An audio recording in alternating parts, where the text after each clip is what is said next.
Hello बच्चों, competition winners में आप सबका एक बार फिर स्वागत है। मैं हूं जयगौर। तो स्टूडेंट्स, हमने अपने पिछले वीडियो में एक रीजनिंग का बहुत ही इंटरेस्टिंग टॉपिक स्टार्ट किया, डाइस, और उसके पार्ट 1 को हमने कंप्लीट किया है। पार्ट 1 में हमने क्या क्या पढ़ा? मैंने आपको पार्ट 1 में डाइस की प्रॉपर्टी बताई कि डाइस की खासियत क्या है इसमें, ठीक है। इसके बाद डाइस कितने प्रकार का होता है, यानी कितने प्रकार से क्वेश्चन जो है पूछे जाते हैं। तो जनरल डाइस और स्टैंडर्ड डाइस, दो प्रकार का डाइस होता है, मैंने ये बताया। तो मैंने दोनों ही डाइस को आइडेंटिफाई करना सिखाया। तो अगर जोड़ने पर 7 आया तो जनरल डाइस और 7 नहीं आया तो स्टैंडर्ड डाइस। इसके बाद हमने स्टैंडर्ड डाइस के सारे क्वेश्चन सॉल्व किए। सिंगल डाइस का क्वेश्चन, फिर स्टैंडर्ड डाइस का, double dice, triple dice, 4 dice, यानी स्टैंडर्ड डाइस के जितने भी क्वेश्चंस थे हमने उसको एक एक करके हल किए। और फिर जनरल डाइस का भी हमने एक क्वेश्चन देखा, कौन सा पैटर्न, जहां पर सिंगल डाइस देकर के क्वेश्चन पूछता है, ठीक है। तो मैं यहीं से क्लास स्टार्ट कर देता हूं। आज की क्लास जो है बहुत इंपॉर्टेंट होने वाली है। तो आज पूरी क्लास जनरल डाइस पर चलेगी और इसको फाइनली हम कंप्लीट करेंगे। और फिर जब अगली क्लास में मिलेंगे तो प्रैक्टिस सेट लेकर आऊंगा मैं आपके लिए, और डाइस के सारे क्वेश्चंस मैं वहां पर सॉल्व कराऊंगा। तो चलिए अब हम चलेंगे जनरल डाइस। जब 2 डाइस देकर के पूछा हो, जनरल डाइस के 3 डाइस आए हों, 4 आए हों, 5 आए हों, या मैक्सिमम कहां तक आ सकता है, 8 डाइस तक आ सकता है, ठीक है। तो एक छोटा सा मैं यहां पर आपको नोट बता रहा हूं, ये आपको काम आएगा जब हम क्वेश्चन सॉल्व कर रहे होंगे। जब भी कभी 2 डाइस आया तो वो एक ही डाइस की 2 इमेजेस होंगी, हमें ये तो पता है। तो जब मैं जोड़ा, मैंने इसको ऐड किया और ऐड करने पर मेरे को यहाँ पर 7 नहीं मिला, डज नॉट इक्वल 7, कोई भी नंबर 7 के बराबर नहीं है। ये मैंने यहाँ पर प्लेन डाइस रखे हैं, मैंने कोई नंबर लिखा नहीं है। कॉन्सेप्ट बताना है मुझे। अगर मैंने यहाँ पर देखा एक भी पड़ोसी, 2 पड़ोसी सतहों को जोड़ने पर 7 नहीं मिला, तो ये हमारा स्टैंडर्डाइज हो जाएगा। क्या हो जाएगा? स्टैंडर्डाइज। पर्टिकुलर ये कलर मैं थोड़ा चेंज कर देता हूं ताकि आपको दिखे। यहां पर हमें 7 नहीं मिला तो स्टैंडर्डाइज हो गया। और स्टूडेंट, अगर यहां पर भी 7 नहीं मिला, डज नॉट इक्वल 7, तो ये भी स्टैंडर्डाइज हो गया। तो दोनों स्टैंडर्डाइज है, तो ओवरऑल स्टैंडर्डाइज माना जाएगा। और अगर पूछा है 4 के अपोजिट में क्या है, यहां पर हर एक डाइस में आप एज्यूम करना कि 1 से लेकर 6 तक के कुछ नंबर्स लिखे हैं, मैंने यहाँ प्लेन रखा है इसको। तो यहाँ 4 के अपोजिट में आंसर 3 आ जाएगा, कंफर्म आंसर मिलेगा। कितना? 3, ठीक है। अब यहां पर आइए, ये एक डाइस है और 3 फेस हमको दिख रहा है, ठीक है। यहां पर कुछ नंबर लिखे होंगे, हमने इनको आपस में ऐड किया, किसी भी 2 नंबर्स को आपस में ऐड किया और हमको वहां पर डज नॉट 7 मिला, तो ये स्टैंडर्डाइज हो गया। बिल्कुल जी हाँ, स्टैंडर्डाइज हो गया। लेकिन इस वाले केस में हमको एक 7 मिल गया, यानी कोई ऐसे नंबर लिखे होंगे कि उनको 2 नंबर को ऐड करने पर 7 मिल गया, तो बच्चों ये जनरल डाइस हो गया। तो इन ग्रुप में एक भी जनरल डाइस आ गया तो पूरा का पूरा डाइस ही जनरल डाइस मान लिया जाएगा। यानी ग्रुप में हमने इस नोट से क्या सीखा कि अगर एक से ज्यादा डाइस आया हो एग्जाम में और ग्रुप में अगर एक भी जनरल डाइस है तो पूरा का पूरा जनरल डाइस माना जाएगा, और एक भी जनरल डाइस नहीं है तो वो स्टैंडर्ड डाइस माना जाएगा, ठीक है। आगे बढ़ते हैं। अब एक डाउट क्लियर हुआ। अब मैंने ये क्या लिखा है, मैं कब ये चेक करूंगा कि जो डाइस दिया है एग्जाम में वो जनरल है कि स्टैंडर्ड है? केवल इन दोनों केस में, केवल ग्रुप 1 के जो डाइस हैं उसमें ही चेक करूंगा। यानी जब नंबर लिखा हो डाइस पर, डॉट बना हो, तब मुझे यहाँ जरूरत है चेक करने की कि जो डाइस है वो जनरल है कि स्टैंडर्ड है। यहाँ पर जरूरत पड़ेगी, तो स्टैंडर्ड डाइस है या जनरल डाइस है मैं चेक करूंगा।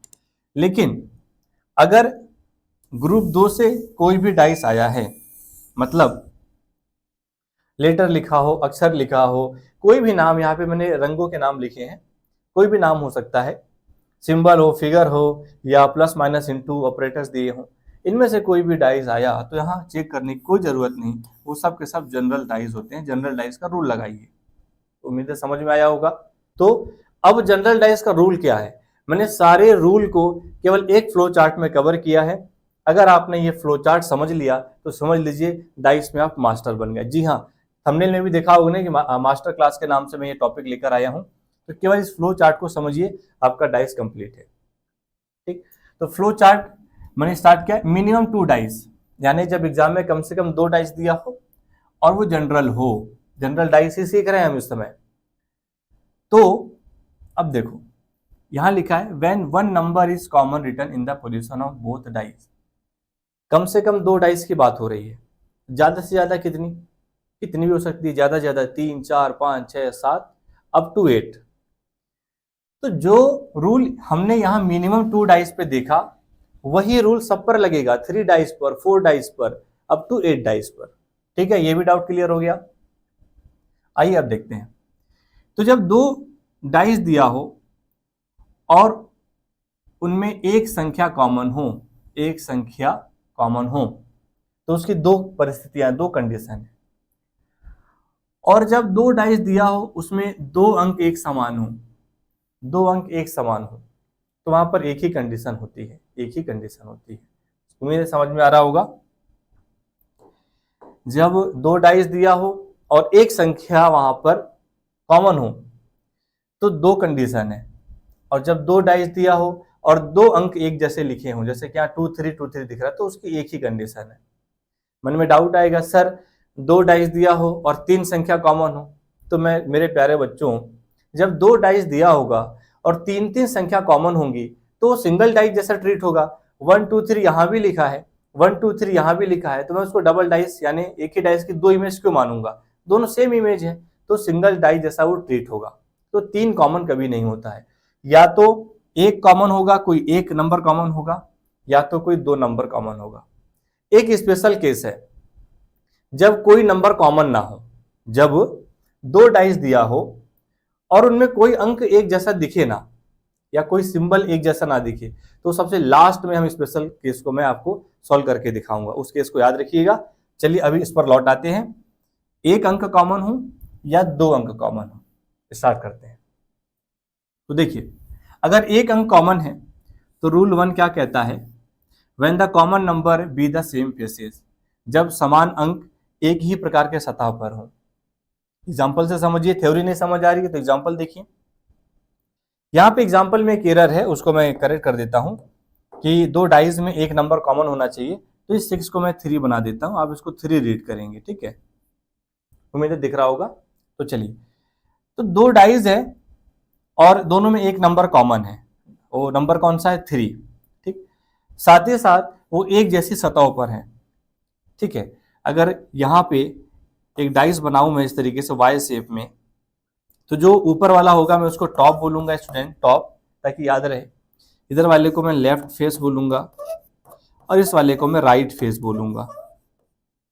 ठीक है, तो देखो यहाँ पे राइट में हमें एक अंक दिख रहा है कॉमन 3, फेस भी सेम है। जब समान अंक एक ही प्रकार के सतह पर हो, समान अंक यहाँ पर 3 है और सतह राइट है, तो फिर क्या होगा? फिर उस केस में आंसर जो बनेगा मेरा वो बनेगा टॉप वाला टॉप के अपोजिट हो जाएगा। यहां पर टॉप क्या है? देखो टॉप में ऊपर वाले को कहता हूं 1 के अपोजिट में 5 आ जाएगा और 5 के अपोजिट में vice versa also apply. Left वाला लेफ्ट के अपोजिट में, लेफ्ट मैंने इसको कहा है, तो 2 के अपोजिट में 4 बनेगा और 4 के अपोजिट में 2 बनेगा। अब रह गया 3, तो 3 के अपोजिट में जो नंबर बच गया, बचा क्या आपको? क्या दिख रहा है यहाँ पे? 6, तो आंसर बनेगा 6 और 6 के अपोजिट में 3। तो ये आपका हो गया रूल 1 कंप्लीट। उम्मीद है समझ में आ गया होगा। बहुत आसान है कि 2 डाइस दिया हो, दोनों में एक अंक एक जैसे दिख रहे हो, हमें एक पर्सन कॉमन हो, जैसे कि यहाँ पर 3, यहाँ पर भी 3 था, और वो एक जैसे फेस पर हो। मैं फेस के नाम मैंने बताया आपको, मैं जिस तरीके से इन फेस को मैं पुकारूंगा, ये ऊपर वाले को टॉप बोलूंगा, इसको लेफ्ट कहूंगा, इसको मैं राइट कहूंगा। तो राइट पर एक जैसे अंक थे, तो टॉप वाले एक दूसरे के अपोजिट, लेफ्ट वाले नंबर एक दूसरे के अपोजिट, और रेस्ट नंबर जो बच गए वो एक दूसरे के अपोजिट हो जाएंगे। रूल 1 क्लियर है। अब आप कहेंगे कि सर ये स्टैंडर्ड डाइस पे अप्लाई होगा कि नहीं? हो सकता है, लेकिन हम जनरल डाइस को सीख रहे हैं इस समय। 4 और 3 7 मिल रहा है, तो पूरा कॉन्सेप्ट अभी जनरल डाइस का चल रहा है, ठीक है। अब रूल 2 पर आते हैं। रूल 2 कहता है कि जब दो डाइस दिया हो, यहाँ पर देखिए when the common number with the different phases, दो डाइस दिया हो और जो कॉमन नंबर हो, कॉमन नंबर क्या है 3 और यहाँ पर 3, कॉमन नंबर 3 है, वो डिफरेंट फेसेस पर हो, यानी उनकी सतह अलग हो। देखिए यहाँ पर ये लेफ्ट साइड में दिया, यहाँ पर ये राइट साइड में दिया है, तो वहां पर जो मैं रूल अप्लाई करूंगा उस रूल को मैंने नाम दिया है क्लॉकवाइज रूल। क्या नाम दिया है मैंने? क्लॉकवाइज रूल, ठीक है। यानी घड़ी की दिशा जिस प्रकार से सुई चलती है उसके अकॉर्डिंग यहाँ पर सॉल्यूशन आएगा। तो क्लॉकवाइज रूल का एक खास फॉर्मेट होता है, एक नंबर जो भी कॉमन है वो सबसे पहले यहाँ लिखा जाएगा, उसके बाद घड़ी की दिशा में दूसरा नंबर उसके नीचे, तीसरा उसके नीचे, फिर चौथा, पांचवा और ये छठवा। ये पोजीशन आपको याद रखनी है, ठीक है। क्या मैंने बताया? दो डाइज हो, दोनों में एक ही पर्सन कॉमन है 3, लेकिन उनका फेस अलग अलग है, ये लेफ्ट में और राइट में है, तो क्लॉकवाइज रूल लगाएंगे। क्लॉकवाइज रूल कहता है जो कॉमन नंबर है आप सबसे पहले उसको लिख दीजिए। हमने क्या लिख दिया? 3 कॉमन दिख रहा है हमें, ठीक है। अब पहले डाइस को सेलेक्ट किए और घड़ी की दिशा में आगे बढ़िए। 3 के बाद क्या आएगा? 6, तो यहाँ 6 लिखिए। 6 के बाद क्या आएगा? 4 लिखिए। और फिर ये जैसे ही फिनिश हुआ तो मूव करिए सेकंड डाइस में, और वहां पर भी 3 के बाद ही स्टार्ट करिए। 3 के बाद क्या है? 1, और 1 के बाद क्या है? 5। अब यहाँ पर जो बच गया, बचा क्या? 2, वो यहाँ लास्ट में लिख दीजिए। तो इस प्रकार से हम एक क्लोज डाइस को ओपन कर देते हैं। तो इस फॉर्मेट की खासियत होती है कि अल्टरनेट नंबर यहाँ पे अपोजिट हमें देखने को मिलता है। यानी कोई हमसे अगर पूछे कि 3 के अपोजिट में क्या आएगा, तो हम कहेंगे 2। 6 के अपोजिट में क्या आएगा, तो मैं कहूँगा 1। और 4 के अपोजिट में क्या आएगा, तो मैं कहूँगा 5। ठीक, 2 केस समझ में आ गया। रिपीट करता हूं मैं, दो डाइज में एक नंबर कॉमन है, फेस सेम है, तो टॉप वाला टॉप के अपोजिट, लेफ्ट वाला लेफ्ट के अपोजिट, और बचे नंबर एक दूसरे के अपोजिट। यहां पे देखिए दो डाइज है, एक पर्सन कॉमन है 3, फेस अलग अलग है, वो लेफ्ट साइड में है ये राइट साइड में है, तो रूल लगेगा क्लॉकवाइज। और लिखने का एक खास फॉर्मेट है, कॉमन नंबर सबसे ऊपर, फिर पहले डाइज से घड़ी की दिशा में आगे बढ़ेंगे, 3 और 4 उसके नीचे लिखेंगे, यानी यहाँ पर देखिए 6 और ये 4, 6 4, फिर 3 के बाद 1 और 5, और जो बच गया वो नीचे आएगा। और इस फॉर्मेट में अल्टरनेट नंबर एक दूसरे के अपोजिट होते हैं। तो रूल 2 थोड़ा सा कंफ्यूजन वाला है, इसलिए मैंने आप सबके लिए एक और क्वेश्चन रखा है इसके लिए, ताकि ये कंफ्यूजन में दूर कर पाऊं आपका। जैसे देखिए रूल 2 मैंने हेडिंग भी लिया है, तो बने रहिए, डाउट यहां क्लियर हो जाएगा। दो डाइस दिया है, जनरल डाइस है, 6 और 1 7 हमें मिल रहा है, 7 मिल रहा है तो जनरल डाइस है ना। तो पर्सन कितने कॉमन है? एक कॉमन है भाई, उसका नाम क्या है पर्सन का? 2। ये 2 यहां पर भी है, ये 2 यहां पर भी है, एक पर्सन कॉमन है। तो कॉमन पर्सन डिफरेंट फेस पर है, एक टॉप पर बैठा है और एक लेफ्ट साइड में बैठा हुआ है, तो क्लॉकवाइज रूल लगाएंगे। कौन सा रूल लगाएंगे? Clockwise rule. मैंने अभी बताया आपको, दोबारा से लिख दे रहा हूं रिवीजन के लिए। तो क्लॉकवाइज रूल में सबसे पहले बच्चों कॉमन नंबर लिखा जाता है, कॉमन नंबर है 2। कॉमन नंबर क्या है? 2 है, कलर चेंज कर देते हैं, कॉमन नंबर है 2। फिर कॉमन नंबर को हम पहले डाइस में देखते हैं, उसके बाद घड़ी की दिशा में आगे बढ़ते हैं।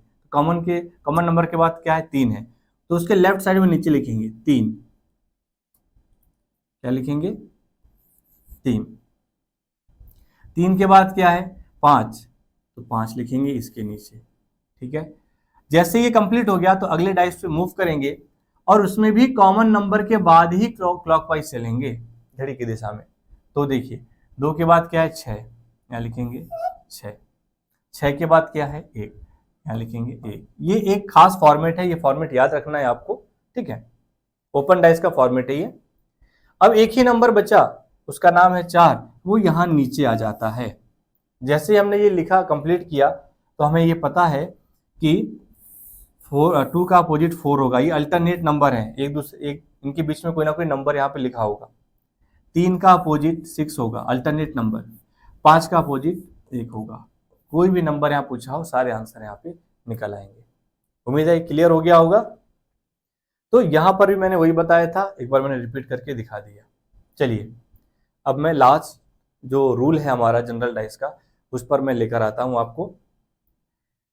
तो लास्ट रूल कहता है कि जब 2 डाइस हों और दोनों डाइस पे 2 नंबर कॉमन हो। तो यहाँ पर देखिए 2 नंबर कौन कौन से हैं।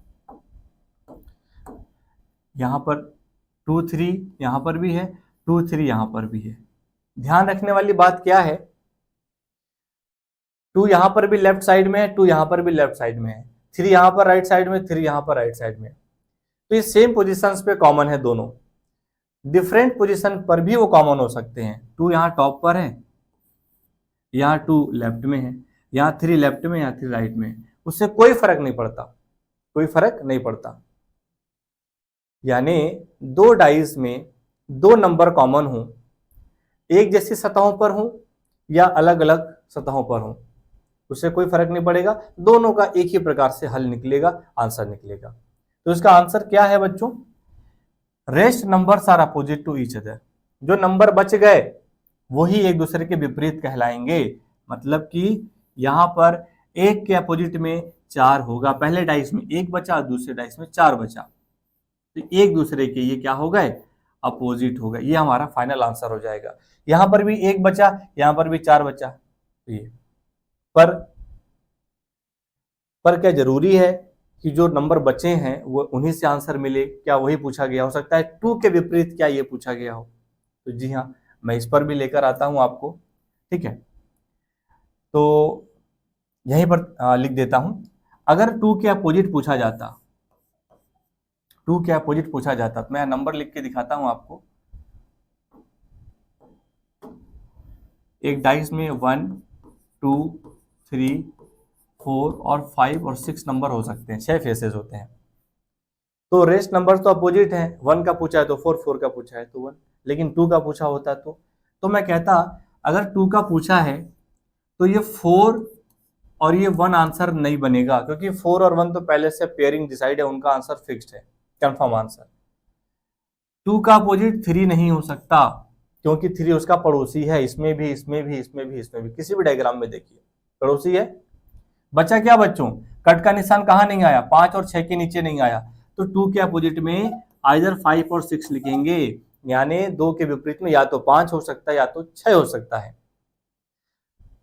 पार्ट 1 जो डाइस का था, मैंने आपको वीडियो मैंने आप देखा होगा आपने, मैंने एक रूल बताया आपको।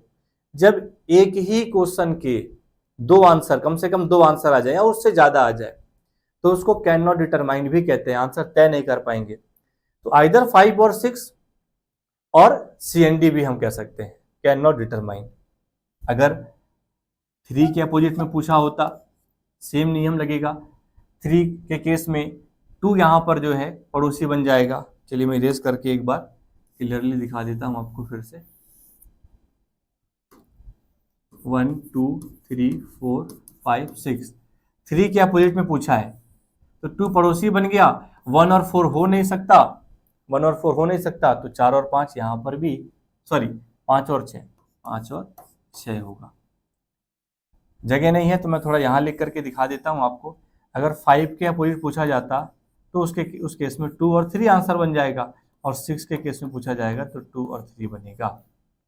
कोई भी नंबर पूछ ले, सबका आंसर आएगा। कंफर्म आंसर एक ही मिलेगा, या तो 1 का आंसर 4 होगा, 4 का आंसर 1, बाकी सब इधर और में आंसर आएंगे।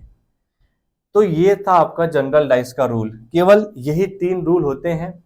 कोई सा भी क्वेश्चन जनरल डाइस का हो, 100% आंसर आएगा अगर ये 3 रूल आपको अच्छे से याद हो, पता हो।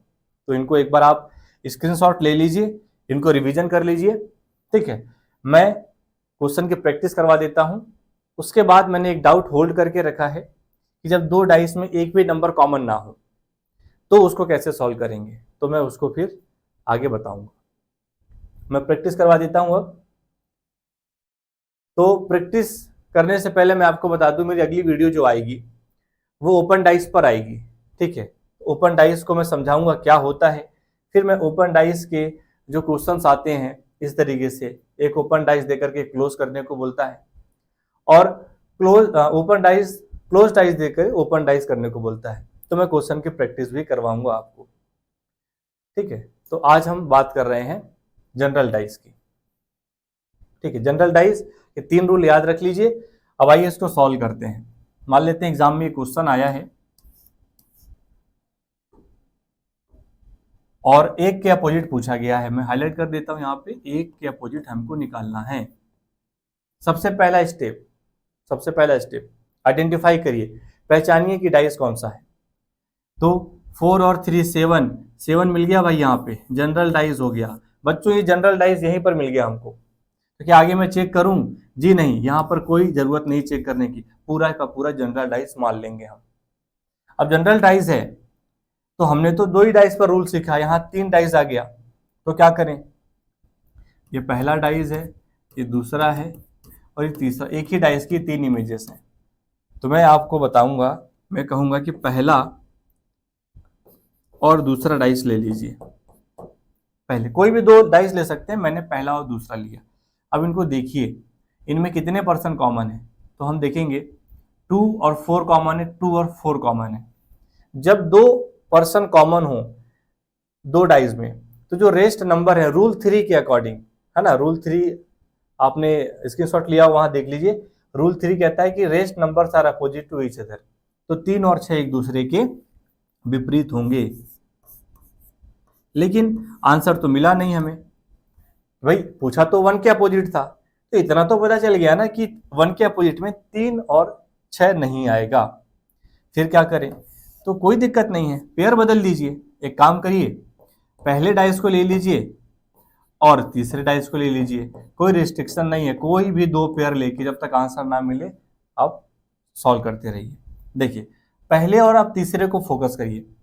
पहले तीसरे में 3 और 2 कॉमन है, 3 और 2 कॉमन है। देखिए यहाँ पर 3 2 है, यहाँ पर भी 3 2 है। पहले और तीसरे को देखना है, अब दूसरे को इग्नोर करना है। तो इन दोनों में रेस्ट नंबर बचा 1 और 4, रूल नंबर 3। तो 1 और 4 एक दूसरे के अपोजिट होंगे। तो मेरा आंसर तो यहीं पर मिल गया। आंसर क्या बनेगा? आंसर बनेगा 4। लेकिन फिर भी कोई स्टूडेंट डायरेक्टली सेकेंड और थर्ड पेयर को लेकर सॉल्व कर रहा होता, सेकेंड एंड थर्ड पेयर, मैंने ये कहा है कि कोई भी 2 डाइस लेकर के आप सॉल्व करिए। तो किसी ने अगर दूसरा और तीसरा लिया होता तो क्या उसमें क्या मिलता? दोनों में, इसको इरेज कर देता हूं मैं, ठीक है। तो दोनों में 1% कॉमन है 2, और वो जो उसका फेस है ये लेफ्ट साइड में है, वो राइट साइड में है, दोनों डिफरेंट फेसेस पे हैं। रूल नंबर जो 2 था वो अप्लाई होगा। 2 डाइस में 1% कॉमन है, फेस अलग अलग है, तो रूल नंबर 2 क्लॉकवाइज रूल लगेगा। तो कॉमन नंबर हम पहले लिखते हैं, 2 को लिखा, फिर घड़ी की दिशा में आगे बढ़ते हैं। अब केवल दूसरे तीसरे को ध्यान देना है, घड़ी की दिशा में। 2 के बाद क्या? 6 के बाद क्या?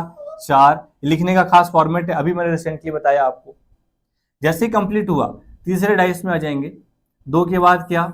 3 और फिर 1, 3 और फिर 1। अब बचा क्या? केवल 5 को यहां पर हम लिख देंगे। तो इस प्रकार के फॉर्मेट में जब क्लॉकवाइज रूल लगता है, यानी रूल 2 अप्लाई होता है, वहां पे ये alternate faces are opposite to each other होते हैं। 2 का 5 हो जाएगा अपोजिट, 6 का 3 हो जाएगा, 4 का 1 हो जाएगा। तो देखिए यहां पर भी आंसर मैच कर रहा है, यहां पर भी आंसर मैच कर रहा है।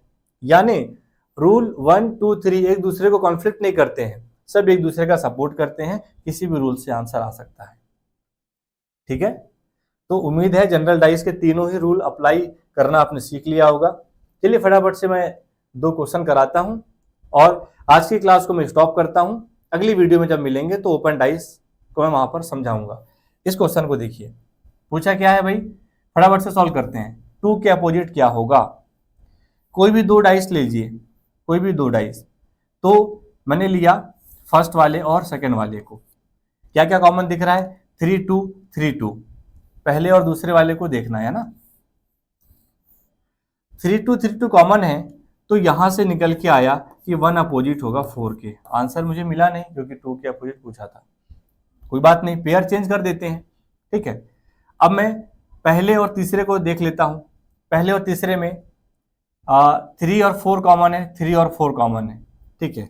मैं आपको कलर चेंज करके हाईलाइट करके दिखा देता हूं। पहला ये हुआ और तीसरा ये, इनको आप ध्यान दीजिए।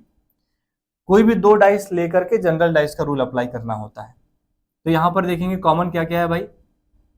कॉमन है 3, 4, 3 और 4। तो बचा क्या 2 और 5। तो यहां पर 2 के अपोजिट में क्या हो गया 5। आंसर मुझे यहां पर मिल गया। क्या पूछा है 2 के अपोजिट में। तो फाइनल आंसर बना मेरा 5। अब मैं सारे पेयर लेकर नहीं दिखाऊंगा, सीधे आंसर पर फोकस करना है। ऑलरेडी मैंने आपको हर एक पेयर लेकर के कैसे सॉल्व करते हैं बता दिया है। आप चाहें तो खुद से अलग पेयर भी लेकर के अपने आंसर्स को निकाल सकते हैं, ठीक। रूल ध्यान रखना है। चलिए, एक इस तरीके से क्वेश्चन आ गया अगर, तो यहां तो हमें पहचानने की जरूरत ही नहीं है ना। हमें आइडेंटिफाई नहीं करना है कि जनरल डाइस है कि स्टैंडर्ड डाइस है। इस वाले को मैंने डायरेक्ट सॉल्व कर दिया, लेकिन यहाँ आइडेंटिफाई करना पड़ेगा एग्जाम में आपको कि जनरल डाइस है कि नहीं, क्योंकि मैंने तो अभी डायरेक्टली जनरल डाइस लिया है, ठीक है। 3 और 4 7 हो रहा है तो जनरल डाइस है। एग्जाम में आपको पहचानना पड़ेगा। यहां पर देखिए क्या पूछा है, प्लस के अपोजिट में क्या आएगा प्लस। तो मैं देख लूंगा प्लस कहां पर लिखा है। देखिए यहां देखते हैं, लास्ट के 2 डाइस उठा लीजिए, इनको देखिए। तो प्लस और परसेंटेज इनमें दिए हुए हैं, 2% कॉमन है। रूल 3, तो यहां पर डॉलर के अपोजिट में ये 0 या ओ जो मानना मान लेते हैं, 0 मान लेते हैं, 0 दिया है, ओ मान लीजिए, कोई दिक्कत नहीं। लेकिन आंसर नहीं मिला हमें, तो एक काम करते हैं, अब पहले और दूसरे को ले लेते हैं। पहले और दूसरे को ले लेते हैं। तो इसमें क्या कॉमन है, ये इनटू कॉमन है और ये 0 कॉमन है। तो परसेंटेज और माइनस एक दूसरे के अपोजिट हो गए। परसेंटेज और माइनस एक दूसरे के अपोजिट हो गए। आंसर नहीं मिला, डायरेक्ट नहीं मिला, बट इनडायरेक्ट आ गया। मतलब कि टोटल यहां पर 6 सिंबल हैं, 4 सिंबल हमने यहां देख लिया। अब बचा प्लस। प्लस का क्वेश्चन पूछा गया था, तो अब देखेंगे और क्या सिंबल बच गया। तो प्लस, अब यहां पर देखिए इनटू नहीं आया है, इनटू यहां पर गिवन है, तो प्लस के अपोजिट में इनटू आ जाएगा। ये मेरा फाइनल आंसर आ जाएगा। उम्मीद है समझ आया होगा। Last question, from the 4 positions of a dice given below find the colour which is opposite to yellow. यानी पीले के पीछे क्या कौन सा कलर है, ये हमको पूछा गया है। तो देख लेते हैं, कोई भी 2 डाइस ले लें। चलिए भाई पहला दूसरा ले लेते हैं। जनरल डाइस का क्वेश्चन है, आइडेंटिफाई करने की जरूरत नहीं है। कब हम आइडेंटिफाई करते हैं, जब नंबर लिखा हो चाहे डॉट्स बना हो, ठीक है। तो इन दोनों में क्या कॉमन है स्टूडेंट, तो हम देखेंगे, एक तो ऑरेंज है और एक ब्लू है ना। ब्लू कॉमन है और ऑरेंज कॉमन है। तो येलो के अपोजिट में क्या बनेगा, वायलेट। तो यहाँ पर सिंपली है, तो डायरेक्टली आ गया पहले ही पेयर से वायलेट आंसर। रूल नंबर 3 के अकॉर्डिंग आंसर आया। रूल नंबर 3, जब 2 डाइस में 2 पर्सन कॉमन हो तो जो बचे पर्सन एक दूसरे के विपरीत हो जाते हैं। और इस वाले में आंसर क्या आया था, इनटू आया था। तो ये था आपका जनरल डाइस। अब अगर 5 डाइस आता तो हमारे लिए हेडेक होता या हमारे लिए वो और सरल होता, बिल्कुल आसान हो जाता, क्योंकि मेरे पास और ऑप्शन मिल जाते पेयरिंग करने के। अगर इन पेयर से आंसर नहीं आया तो मैं पहले और 5वें से ले लेता या चौथे 5वें से ले लेता। तो नंबर ऑफ डाइस बढ़ता जाएगा, तो हमारे लिए वो और वो आसान होता जाएगा, ठीक है। तो जनरल डाइस के 3 रूल याद रखिए, सारे क्वेश्चन सॉल्व हो जाएंगे। स्टैंडर्ड डाइस में एक ही रूल लगता है, मैंने पिछली वीडियो में शेयर किया है, आप उसको देख करके उसको भी कंप्लीट कर सकते हैं। अगली क्लास में जब मुलाकात होगी तो मैं आपको ओपन डाइस का ये कॉन्सेप्ट बताऊंगा और इसकी क्वेश्चन प्रैक्टिस करवाऊंगा, ठीक है। और एक डाउट अभी भी होल्ड है कि जब 2 डाइस दिया हो और एक भी नंबर कॉमन ना हो तो उसका आंसर कैसे सॉल्व करते हैं, ठीक है। तो फिर मिलते हैं नेक्स्ट वीडियो में स्टूडेंट्स। आज के लिए इतना काफी है। Thank you.